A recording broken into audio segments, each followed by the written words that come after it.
Hey everybody, I hope and pray that you're doing well. Today as we come to our word from the word. And today that word is gift. Gift. And what a great gift we have from God just in prayer alone. And God gives us so much more. Look, this week we're going to be in Second Chronicles. We just finished up First Chronicles last week. Pray you'll be able to join us every day. If you miss them, you can always go back and catch up with us. So this week, and actually these first 3 days, if you watch these daily, so Monday, Tuesday, and Wednesday, we'll be actually just even looking at the first 12 verses of chapter 1, because I want us to look at three different parts of Solomon's encounter with God, and it kind of sets the stage for everything that comes after this. A lot of focus, a lot more focus, especially in the beginning, on the temple and all the work that's going on through Solomon. And so we'll see how we'll look through the first three chapters this week. But like I said, the first chapter, just the first couple days. Anyway, let's move on in our time together today. And let's read the first six verses here in Second Chronicles. It says, Now Solomon, the son of David, was strengthened in his kingdom, and the Lord his God was with him and exalted him exceedingly. And Solomon spoke to all Israel, to the captains of thousands and of hundreds, to the judges, and to every leader in all Israel, the heads of the fathers' houses.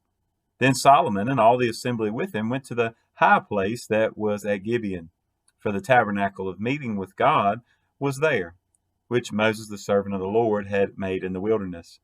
But David had brought up the ark of God from Kirjath Jearim to the place David had prepared for it, for he had pitched a tent for it at Jerusalem. Now the bronze altar that Bezalel, the son of Uriah, the son of Hur, had made, he put before the tabernacle of the Lord. Solomon and the assembly sought him there.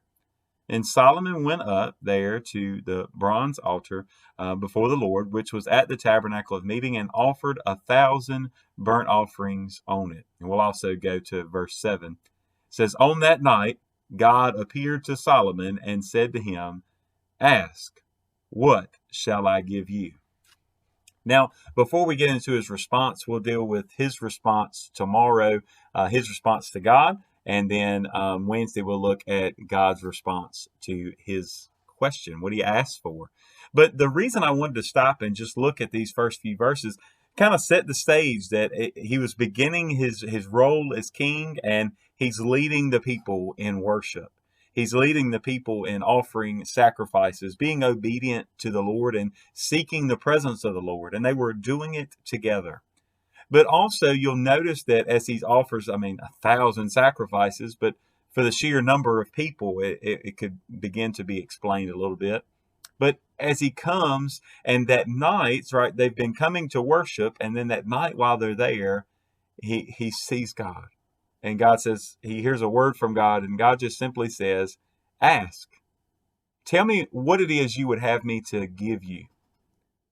Now, it's something, a lot of times with birthdays and, Christmases and whatever special occasions sometimes when people say, hey, I need a list. I need a birthday list, a Christmas list, a wish list of what you would desire to have. But now, a lot of times we look at our relationship with God as us looking to make our list of things that we would like to have. But could you imagine that God says, okay, hey, tell me what I need to give you? Now, if God was telling you that today, he said, okay, look, if you could have one thing, what would it be? Now, I don't know how you would answer that. And just being completely honest, I don't know how I would answer that right now at this moment. But Solomon is getting ready to give a very sincere answer. But I want to deal with the answer tomorrow, but I want us to look today, just reflect on that. What if God was to ask you today, what is it that I should give you? I mean, if we claim that, we're seeking his face and that we need his help, and we do, but what do we need? What is it that we're really desiring? Now, we talked about yesterday in worship, talking about, do we have the desire to be made well? Do we have the desire to have a restored relationship with God? And if we do, then God is saying, almost, you can imagine if he was saying, well, what do you need to get there? What can I do for you?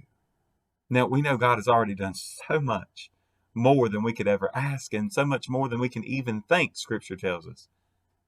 But God still desires to meet our needs. So maybe today, before you even think of, we get to tomorrow's answer, to Solomon's answer, maybe today is, what gift from God are you seeking today? God bless you, and I pray you have a great, great day.